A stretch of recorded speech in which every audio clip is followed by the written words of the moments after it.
Okay. We're rolling. Thanks for being here, Zane. Yeah, thanks for having me, dude. Yeah. I'm super grateful that you're willing to do this. Can you tell me about what you do in Summit Springs and how you got started? Yeah, I'll give you just a kind of a flavor of my origin story behind it. I spent so I went to college for mechanical engineering, um, and ended up taking a role with a giant global, $24 billion explosives company. Um, and pretty quickly was put into like the management track within that organization. And so I ended up like not doing engineering at all really for 10 plus years. Um, but because of the nature of the beast, um, I worked with a lot of great people. I had very fortunate to have the experience with that company. But I think when it comes to publicly traded giant corporations like that, their main focus is just like shareholder value. And Profits. Yeah, Yeah. I mean, and so, the way that they implement that down to my level, was, cut costs, do more work. Every person takes on more workload to try to do more with less. But within kind of that expectation or that environment, like, um, then this is my opinion, but, I think people start to become treated like a tool or Hmm. like just a number. Some people will say I'm just a number, a cog in the machine or whatever. Um, And because I had developed such good relationships with my colleagues and people that, worked with me, it was really hard to, as a mid-level manager, I was kind of caught between the vision and the direction of the leadership team and all of the teams that worked for me. And so my job was just to carry out the bad news constantly and try to buffer that as best as I could. But like when you're talking about taking away health benefits and all the different perks and stuff that people were, you know, signed up for originally, that has implications out into their personal lives and all kinds of stuff. And so after 10 years, I just kind of had enough of it. And, every 3 years we would get a new country president and they would get the leadership team and then they would roll out all this new stuff. And that usually came with lots of headcount reduction and, Hmm. all this stuff. And so, I got mostly just frustrated by that and, started asking the question, like, how can I be a better leader? Just, in spite of all of that environmental circumstance, like, what can I be doing to like help people more? Cause like my heart behind this Summit Springs company is, I want to bring relief and remove roadblocks and challenges for people so that their work experience becomes better. Um, but, going back to the origin story. So I left the company. I thought to myself, hey, like maybe it was just, an aspect of these giant companies. Maybe I'll go work for a private company and all those things will go away. Hmm. Of course, that's not true because people are people. And so I worked for a smaller private company, I think roughly 150 employees, much smaller compared to like 15,000 at the other one. And where was that company you were working for? The The private the, one. the big one. So it's based out of Melbourne, Australia. Okay. And the corporate office for North America was in Denver, which is Okay. where I'm from. Yep. And that's how I kind of got plugged into it. But the private company was also in Colorado, based in Broomfield, in oil and gas remediation. That's kind of the industry they were in. But a lot of the same stuff. The company had started as kind of like a small group of guys that really just knew their stuff, and it took off, and they grew like, I think it was like 8 years of time, like 400% increase in their workload and profits and all this stuff. And so they were scrambling to try to like keep up with their growth. Hmm. And so they had kind of like a business model that worked really good when it was kind of a startup environment. But then when they tried to scale, it just got really messy and dysfunctional. And And then they went public at some point. nope, they're still private. Okay. Um, Oh, and this is the big company you're with. They're this is private. the second Second one. Okay. the smaller 100. company. Okay. Yep. Yeah. And so I worked directly for the CEO there, kind of spearheading a green renewable resource or renewable energy department That was part of his vision for growth. Um, he ended up getting let go, which then kind of dissolved my department. And so, I exited that company Mhm. when that all happened. No hard feelings, everything it was just part of it. Mhm. But once I was done, I was like, man, like it's still the same core issues, just different. It smells different. It tastes different. It looks different. Which kind of reinforced this kind of passion for me to be like, well, how can I start to like impact that in a positive way? Thinking forward to whatever might come next. And then I got an opportunity to work locally here for a commercial roofing company, with a buddy and his brother that decided to start it. And so I was like, wow, this, again, a new dynamic of, size, Mhm. complexity, all the stuff. Surely this will be better because I'll have a much more direct pathway to the leadership Mhm. team, and we can kind of build this thing how we want to. And that, just because of market conditions never really took off.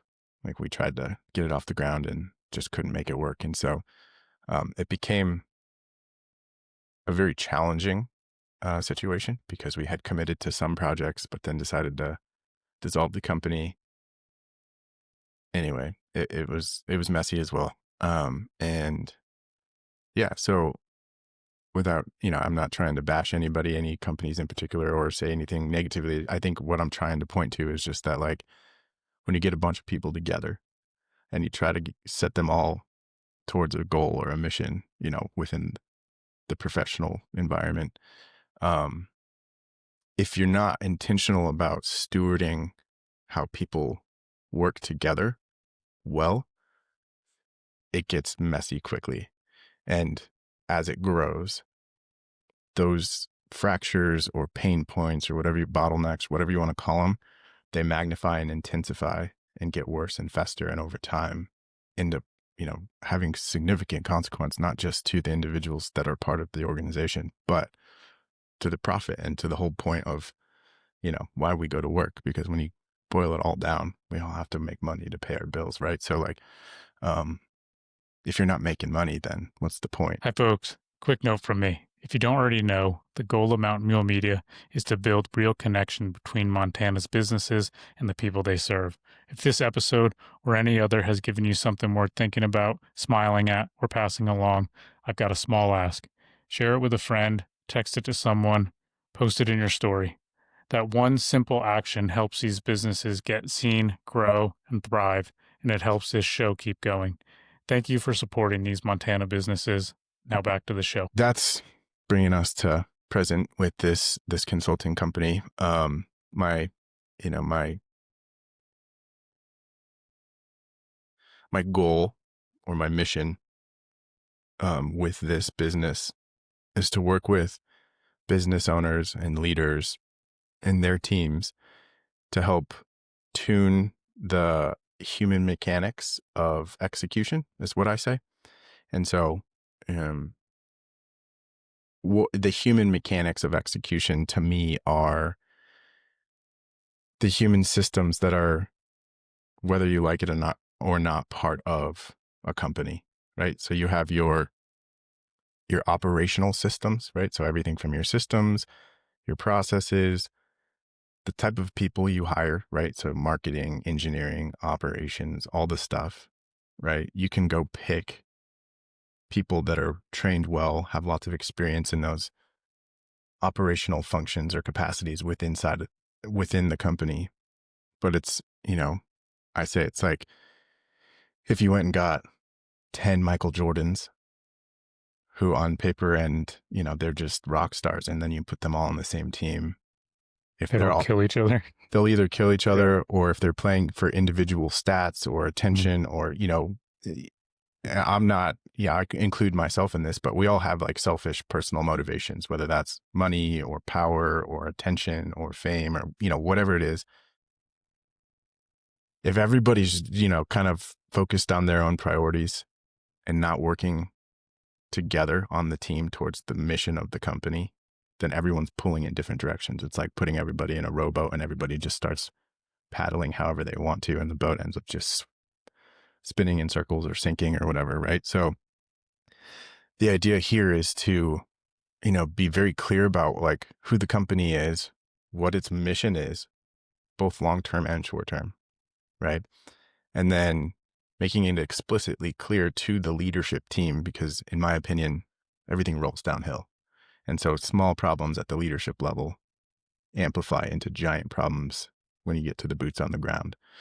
And so starting with the leadership team, you know, making sure that everybody on that team is clear about what the company is trying to do, what's the most important thing to be focusing on, how each individual person on that team contributes towards that goal, and then cascading that down to the rest of the company so that everybody else that reports to them through their channels or their teams, they also understand how they interact cross-functionally between marketing and operations or whatever.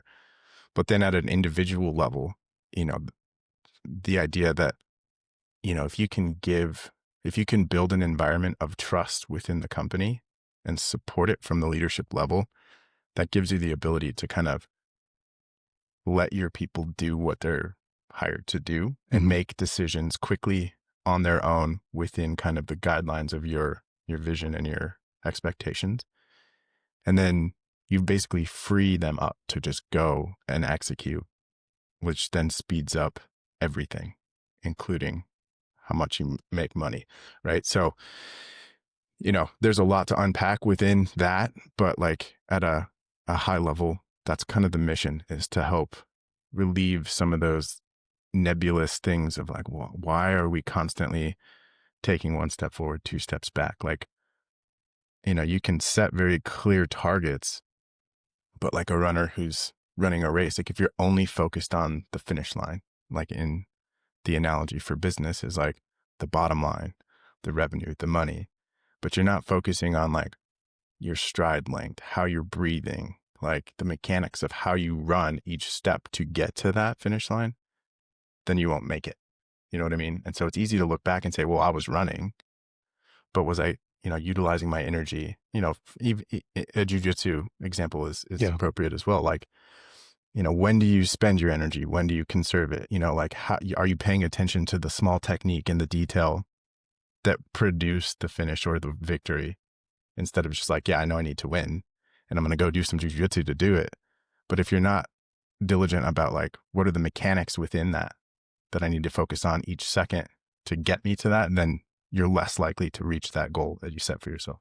Yeah, that's to play on the jujitsu analogy. I think of it when you're at a tournament, because you think about that match, and if you do well, you very easily could be doing 8 to 10 matches that day.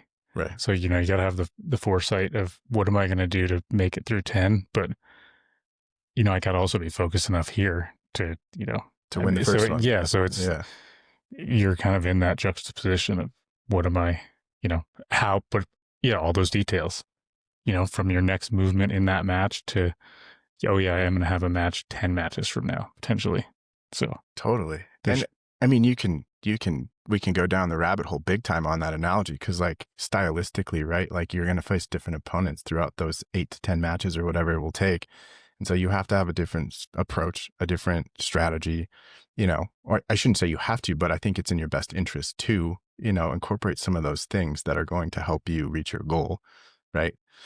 And of course, you have your own individual game and you implement your strategy kind of independent of who you're facing. But like, if you're facing a guy that's wrestled at a high level, like you might change something. Is your background wrestling? No, okay. I never wrestled. I thought that, but I get that too. I'm just keep thinking in my head. Or a guy that plays leg locks in the leg game. Like, you know what I mean? You kind of adjust kind of your approach, independent of, or like specific to the new situation. That's true for business too. The competitors are constantly changing. The market's constantly changing. The economy's constantly changing, right? So like, in spite of your strategy and your ability to be clear and cultivate kind of the environment that'll allow your people to thrive, you still have to be reacting and anticipating and planning and adapting to external circumstances. You know what I mean? So there's a lot to it, but I feel like only jiu-jitsu guys will get this statement I'm going to throw out there, but leg locks to jiu-jitsu is like AI to business. It was like this big thing and a lot of people didn't see it coming. Or you could even say like jujitsu was to MMA. Sure. It's just this totally new thing, and we're like, a lot of people are like, what do we do? And some people are like, hey, we got this figured out, and we're taking over with it. Totally. So Yeah, and that's a great point. Like this, I think our next wave of growth and adaptation in the professional world is obviously what do we do about AI? Is it going to replace all the people? Is it a tool that we can just leverage to kind of get out in front of the crowd? Is it, like those are hard questions to answer. And I think the answer is different for each kind of company, like that's not a one size fits all kind of thing. So, um, but my point, or at least my vision for this company is regardless of what hits, whether it's AI or robotics or, a recession or, whatever comes, like if you distill everything down, no matter what the company or the business is, you need people to reach your goal. Like you have to rely on people to kind of get you from point A to point Z. Right. And so that's not going to change. I mean, maybe it will change what, AI might change how people do things or how many people you need to do stuff that you used to do, but you're always going to get back to people. And so kind of my argument is like, I think it's important to focus on that and understand kind of those mechanics of like, how do you get humans to execute well, I guess. yeah, and I get excited when we talk about this, but I'm glad I'm thinking about it and talking about it now. My company's grown a lot in the last year, Mm-hmm. and everyone's excited to scale their business, grow their business. Yeah. And I keep hearing more concepts with people I'm talking about is, do you want to grow a mess? Because if it's not dialed when it's just me, and then I add one guy, two guys, five guys, it's a bigger mess. And then like that mess could get to when you're at that 150 person company and it's the same mess. And now it's pure chaos in a lot of sense. If you get to 150, Yeah. like if that mess gets too big before you can get to 150, like maybe you just set your ceiling super low because like you're allowing that mess to kind of fester and kind of disrupt kind of your plan. And I think a lot of small business owners could relate because I mean, this is at least how I feel. It's when you're small, finance is such a topic of, do I have enough cash flow? Can I actually do this? But the problem is you can get solely focused on that and then you're not worried about culture. And then I don't know. It's kind of all got to coincide and grow together in the right way. But it's hard when obviously the business can't exist if it doesn't have the finances. Yeah, but it's totally. It's so much more than that. When it really, and back to what you're saying, it's the people. Because I can't. This business, the transportation part of the business, can't do anything.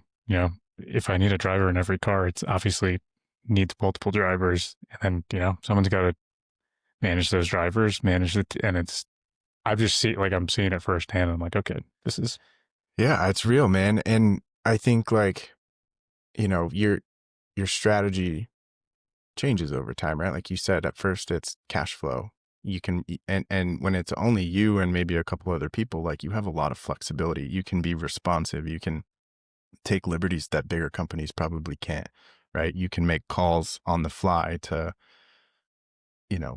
provide exceptional customer experience that maybe another bigger company's limited by or constrained by. And so you can grow quickly within that model. You're more flexible, adaptive, you have some tools that bigger companies don't, but those get you the opportunity to grow. And then as you scale, like you have to kind of, if you're in a car all the time driving as the owner, you're not able to, maybe you are, but like you're taking away time for like thinking ahead and setting up the structures and kind of working through the kinks and kind of the human system side of your business because you're so busy working, right? And so, and I get it, like sometimes you just have to do that. And like, I'm not saying as an owner, you have to, at some point you just cut ties with like the heartbeat of your business. Yeah. But like having some type of an awareness that like at some point you're going to have to like transition out of that role as the leader and into more of a, kind of like a visionary strategic kind of role so that you can build your people up to do the same job that you do as good or better than you do it, right? And then just turn them loose so that you can focus your full attention on, okay, what's coming? How do I get from 10 people to 20 people to 50 people to 100 people? What kind of systems and processes and what kind of like training and incentives and like how do I guarantee that like each driver that I bring on not only does the job well for our customers, but also works together well within this environment, which is probably pretty dynamic, right? When you've people scheduling trips and planes are canceled and Yep. whatever, weather, all these things can throw wrenches into how that goes. Does your driver have to call you every time there's something Yeah. outside of the normal expectation and ask you for permission or to solve the problem for them?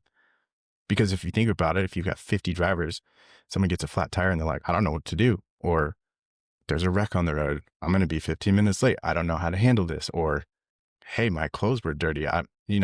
Whatever reason that they need to call you, like my goal in this is like, how do you give them the freedom to make those decisions within like a safe boundary of, this is what our expectations are as a company to provide this level of customer service to these types of clients.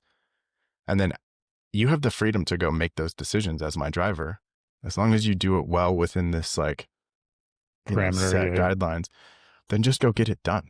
And then when they do think outside the box, run into a crazy situation and they handle it themselves, how do you reinforce that? How do you share that learning with team? How do you reward that? How do you discipline people when they deviate outside of that or when they start to do things that are out of alignment with your vision and your expectations for your company?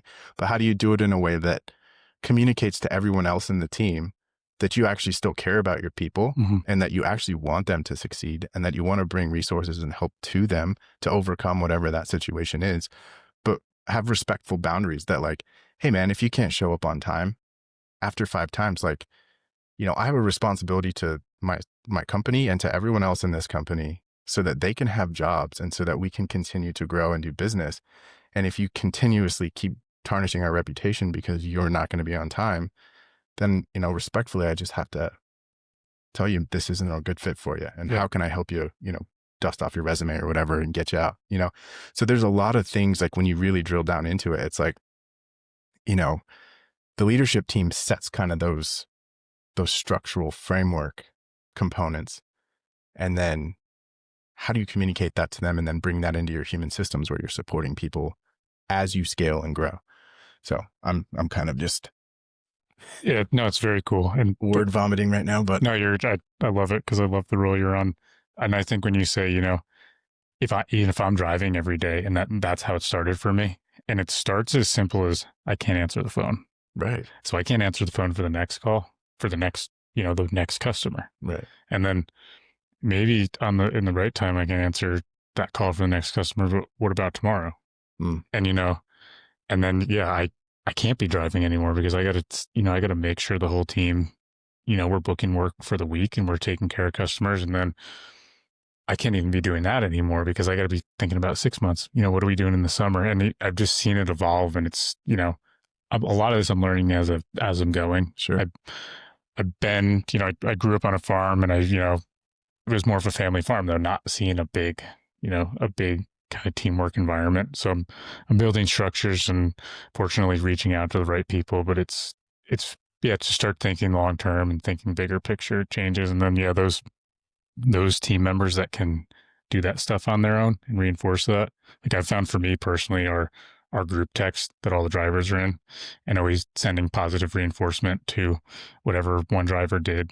It helps the whole team learn, and then we're all there to. It's a simple thing, but it's been so great for teamwork. And Totally. it's just very helpful. Yeah, for Then sure. I just moved here to this location this month, but before, the studio and office was offsite. It was 20 minutes from the garage, and just being here and being around has been a day and night difference already in 3 weeks. Right. But I don't know. I didn't think about that kind of stuff initially. And then you get going, you're like, oh, okay, there's so many bigger pictures to think about. Totally. Yeah. And I'm sure there's it seems like a simple concept. You're picking people up and dropping them off, but then you've got vehicles that you have to maintain and you've got scheduling, like you were saying, and customer service and, all this stuff and training. And so, when you overlay that stuff on your big picture plan for 5 years down the road, like, it's like the rudder of a boat, like 1 degree change, you know, 10 miles away ends up being Hmm. a huge distance. Right. And so the earlier you can kind of pivot that rudder, the more likely you are to end up on a more successful path long term, I guess. And yeah, we were talking about AI and like obviously like, when autonomous vehicles are in places already, they're coming. What's it look like in 5 years? What's it look like in 10 years? And those are just realities that I'm not going to turn a blind eye to and hope that, Montana we stay in our bubble forever. We will a little bit for some time, but eventually. Well, and so, kind of going back to what I do, like, those are things that, like, if you can get very clear about upfront, like, when you ask yourself this question, like, who are we as Mountain Mule? Like, what differentiates us from Uber or whatever options are out there? Maybe it is your customer service with the human drivers that you Mhm. want to, like, invest in and double down on. And maybe, because, like, the example that I can give is, like, hypothetically, if a guy wanted to start a hotel, his reason for doing that could be different in like 8 different ways. Like, maybe he's from Bozeman and he loves Bozeman and Montana and the environment and everything about Montana. And so his goal is to share that with people, out, that don't get to live here. So every decision he makes, from, how do we greet our customers? How do we do check-ins? What kind of decor do we have? Like, all of those little tiny daily decisions index off of who that guy is and why he started his company, right? Because if he's like, instead of, I love Bozeman and I want people to experience this place that I love, maybe he's like, I love going on like these extravagant luxury trips with my wife. And so I want to make this hotel all about like this white glove Yeah, yeah. luxury destination type experience. He's going to make much different decisions on all of those daily things based on just that one change in kind of vision and identity. And so same, going back to your autonomous car thing, like, if your goal is to just like scale this thing and sell it, Hmm. maybe that makes a ton of sense for you to start to invest in those autonomous vehicles. But if you're trying to give somebody a Montana experience, Yeah. and I'm not saying, I'm not Yeah, trying yeah. to lead you into No, anything. you're on track anyway, I'm but just keep trying going. to kind of give you some opposing ways to think. Like, if your goal for the company is like, hey, we want to take really good care of people and like give them Montana Mhm. in an hour ride, maybe you start putting little, books or whatever in the back seat or whatever that they can read about, like landmarks or history or wildlife or whatever. Maybe you make it a point to, like, interact with them specifically around like skiing or whatever they're, here for. And so you start to build this relationship with that customer and they feel kind of like differently than just like, I just need to get from the Yeah. airport to Big Sky or whatever. And maybe some people want that, you know what I mean? But like, the point is not like there's a right answer here. It's just, if you're not very clear about what you're trying to do, even to that like fundamental level, then when you're making those decisions constantly, you're like, well, both of those can be right. Both of those can work. And you start making just random decisions based on like very short-term reasons. Yeah. Then the next thing you know, you've made a bunch of decisions that don't necessarily fit well together. And 5 years down the road, you're like, well, we kind of lean this way for some time, and then we lean this way for some time. And like, now we're trying to stitch everything together and it's messy and it's awkward and it's slowing us way down. Like, my goal is to help you be clear on that stuff. Yeah. And then in light of those things, how do you then roll this out effectively for the existing team and for your hopes for the future team? Yeah, that's a good analogy. Essentially leaning both ways and trying to stitch together. Yeah. A while back, Brian, he's the CEO of Bozeman Airport, came and did a podcast. And I think he's such a great example. And I asked him this, how have you guys maintained that feel of that airport? Because it's a beautiful airport, feels like a lodge. And he said that was the vision since the 70s. So they stay away from stainless steel. It's a lot of wood. It's a lot of rock. Yeah. And they've I'm impressed with it because, this city's growing fast Mm, and there's a lot of change. And to see the airport grow at the rate it did, but maintain that feel and that culture, I love it. And it does us a huge service as business owners. I mean, even to my industry specifically, we're picking up people at the airport. When that's your intro to go through that beautiful airport, and then we need to take it from there. And right. that's my desire, is to keep that feel. Like, this is Montana. You're going to be treated well. You're going to be treated. It's going to be a personal experience. And yeah, it's not going to be an autonomous car and sit in the back and muted driver, please. Right. And if you want that, that's fine too. You know, if that's what you want, like, we'll get you up there safely and on time. That's our priority. But if you want someone who's friendly to talk to, who wants to welcome you here, that's what you get for every trip. And then Yeah. we got to read the room sometimes. Totally. That's everyone wants something different, but that's what we always provide regardless. Yeah. And I think it makes a huge difference. Obviously, I'm investing a lot of myself and time and everything into this company or into my company to try to bring that to people, that clarity. But like, having that example at the airport is huge, man. And like, it's kind of a real time experiment that you get to watch play out and see, like, does it actually matter? Like, should we just kind of go with the wind and see where, you know, as the city of Bozeman grows and, we get more technology opportunities and all this stuff, do we just kind of, willy nilly just kind of jump in the boat and drift down that river? Or do we dig our heels in and plant our flag and say, no, we're Montana. This is who we are. This is what you can expect. It's funny because that's been a biggest battle for me to balance that, because when I started, I had a Ford Lariat pickup truck. I'm like, this will be a chauffeur service in luxury pickup trucks. It's Montana, right? It makes sense. And I had to adjust to the market, because the market, they wanted SUVs. That's, there's an expectation there. Sure. And I've had to blend that. What customers want is full size SUVs for their family, or no, that's what they're used to all around the country. But we can still have our Montana touch and culture. But for a while, I really dug my heels in and wanted just pickup trucks, but also it limited so much just because of the capacity. And then some people were honestly turned up their noses to it. And I'm like, man, I had to find the balance between, digging my heels in, but also realizing when I need to, adjust that rudder, as you were saying a little bit, to make sure there's still a market for what I'm giving. So yeah, for sure. It's been a challenge. It's hard, man. And like, I want to give you props and kudos for being a business owner. Like, it takes a lot of time, effort, conviction, passion, like Delusion. yeah, maybe some delusion, but it's really cool. I enjoy, a big part of this for me too, is to like meet people like you who are passionate about something and want to bring it to life, to impact others in a way that like is unique to them. And so, for me, it's like I get to kind of jump into your car and get to know you, what's under the hood of your car. And I love that. I think it's so cool to see what everybody wants to do and how they want to do it. And a great shout out to Steven. He connected us, and this is such a Montana Bozeman story. So he connected us because he came into the podcast, and I met him through some groups. And then you come on, and I'm like, man, I know you. We've trained, we've done jiu-jitsu before, and that's I don't know, that's Montana to me. It's the community, people, and we all work and live together and cross pollinate and everything. And Sure. that's why that same connection. That's what we want to have when our clients come in. Like, hey, man, I felt like that was a professional service, but also felt like a friend picked me up at the airport and, told me about the area and got me up there safe. And I can't wait to see him next time. Are you going to be my driver for the return?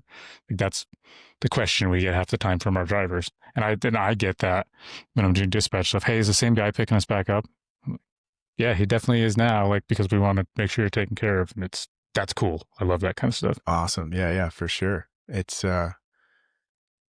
refreshing for me personally to hear you say that, because what drew me I originally came to Montana for a job with that explosives company, that giant one. Mm-hmm. And then I just fell in love with Montana, man. Like, I very quickly was like, this is home for me because of those things that you're describing. And so, like, to hear you as a business owner in the community saying, I want to hold on to that, and I want to keep bringing that to people, and like keep that what Bozeman and Montana are, that's awesome. Because honestly, if if Montana changes to, the identity of whatever other state, like, I don't know if, like, like It's a it bummer. loses, Yeah. yeah, it loses its kind of like appeal to me, I Yeah. think. Yeah. I It's just agree. another place to be with mountains. I hope, and I still feel it. And I really hope that we make, we can make people feel with the same hospitality that I felt when I came here. Yeah. Because you really feel like is this home?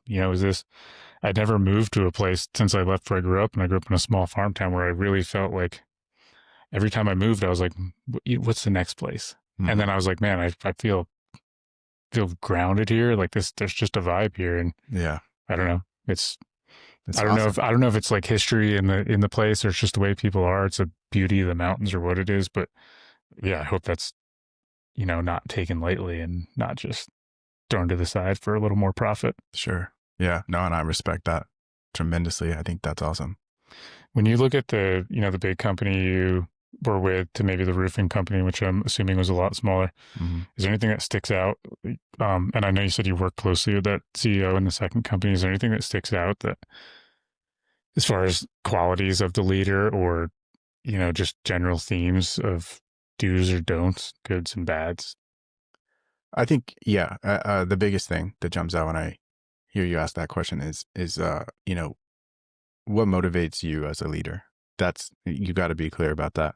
And like we talked about with the fake hotel guy, you got to know what gives you purpose. And if you don't, I would highly recommend you see a coach or talk to, somebody to kind of work through that. Because if that sets the tone for everything, even Yeah. your vision. And so you got to know, what gives you value. Is it power or money or, you know, um, relationship, right? So kind of in the business model that you've described for Mountain Mule, we want people to feel like they're at home and that they get the authentic Montana experience. And it's a very relational approach. Um, but you got to be super clear about that. And then once you are clear about that and wanting to make money or to have notoriety or whatever, those aren't necessarily bad things, but like once you have that answer, you can index from there and then you have to, I would argue that the leader has to take on a posture of, um, you know, there's a servant leadership gets thrown around quite a bit. And so, but the idea behind that is like, for this to be successful, I have to put myself at the front of the firing line so that everybody else can succeed, right? Mm-hmm. Because if you create that environment where you're the one that's kind of taking the brunt of all of the challenges that you're going to face, then that inspires people and that really kind of unlocks their potential.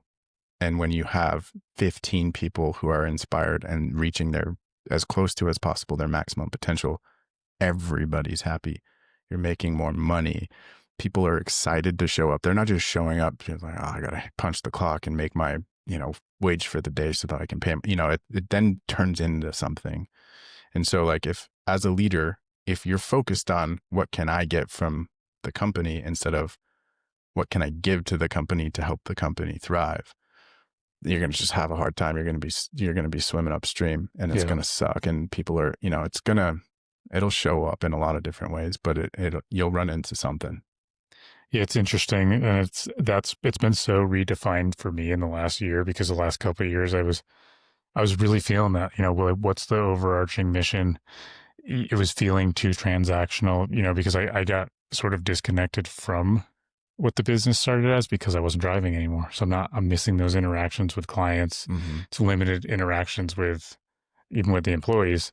And just now in the last really 6 months to a year, starting this podcast, moving here, I'm so much more in tune with what we're doing and why, because it's a connection with the guests, all these business owners, people like you, people that are really doing something in this community, and then being able to come rep them, and then still go out and have a job for my team, and it all comes full circle. And now this thing has a totally new meaning than it did a couple years ago, and I'm fired up now, and I'm so excited, and but I could see that because I was really asking myself for a while, and I said this publicly, and I'm like, man, I was really thinking about not doing this a couple of years ago. Like I couldn't see the meaning anymore. I'm Hmm. like, if this is just transactional, there's really things I could do for better money, and there's less competitive markets with much less risk. Sure. And I'm like, so I don't know but I was bound and determined to find sort of the deeper connection to why it was all happening, and it's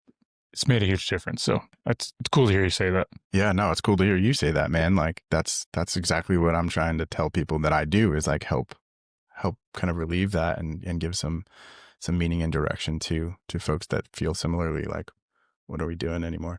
Yeah, So yeah. that's a badass thing to be doing. Yeah, dude, I geek out on it hardcore. And like I said at the beginning, like my heart behind it is like I want to see you succeed, man. Uh-huh. And I want to see like if you can bring that experience that you're trying to give to your customers through your business, like that's awesome for me because you're keeping Bozeman. Yeah, And like the more we work together in different companies and industries and become like you said, like friends and you run yeah, into people that you know, like that just makes us stronger and yeah. better. And like there's a lot that's my fulfillment. That's my purpose behind what I do. You know what I mean? Yeah, I'm right there with you, like with the podcast and with the whole community and all the cool business owners and people I've met. But I could feel it in you, man, and it's like it starts to get me fired up. So I'm like, Yeah. let's go. That's Heck yeah. I know you got to run here shortly. Where can people find you if they want to talk with you more, want to hear more about what you're doing? Yeah, I've got a website, summitspringpartners.com. I'm on LinkedIn. Still kind of waffling back and forth on social media right now. Going back to those questions about, Mm-hmm. I'm doing that for myself too, trying to decide if I'm gonna fire that up. So for now, LinkedIn or the website, Okay. all my contact info. Any as far as different people you work with, is there anyone in particular sizes, or as far as company size, who they are, what they're doing? Is there any specialty that's more your avenue? Um, Not really. I think so. If it's a big giant global company like the one that I worked for to begin my career, the approach is just a little different. It's a little bit more nuanced and it's bringing kind of more direct support to individual teams to kind of help them start to thrive within a big, complex environment. But for someone like you, I guess would be kind of like an ideal person Mm-hmm. because you do have kind of the influence and the ability to kind of make those changes that can be made. And so I think for somebody to get the most out of kind of what I'm hoping to offer is, to have the flexibility and like you have to want to do it as the leader for it to have the most impact, right? We can come and work with individual teams and we'll see lots of good progress and lots of good change. But from a holistic perspective, if you can get this in your bones and in your blood from the leadership, then it works the best. So I guess the ideal company would be small to medium sized business, but we can definitely help big companies too. And somebody that wants this change or this progress, rather than just hopefully they're buying it and then you'll fix the problem and it'll go away. Yeah, well, and that's maybe I'll end on that. It's like I'm not gonna. There's in today's world, there's lots of authors and people out there that have these kind of consulting tools and personality assessment type stuff. And we definitely work through some of that stuff within what I do, but it's more of a partnership. That's why I called it Summit Spring Partners, because my goal is to partner with you through it. I'm not just going to come show up for a couple days, give you a bunch of stuff you've never seen before, pat you on the back and say good luck. Like, I'm here to support you along the way. Like I have a master's in coaching as well. So like I can bring that support in between like bigger engagements where we're defining strategy and where we're figuring out communication protocols and cadences and how do we interact and what do we do with our human systems. Like the actual content of what I bring hopefully makes sense. But then when you go to your day job and you're like, okay, cool, I get what you're saying, but here's what I see on my, every Tuesday at 12, I get this situation. Like, what am I supposed to do with that in light of what you're helping me with? And so, I'm able to kind of come back in and say, all right, cool. Like, let's go back and see how does this actually show up in your day job? And that could be for you as the CEO, or that could be a manager of the engineering team, or, your lead driver or whatever.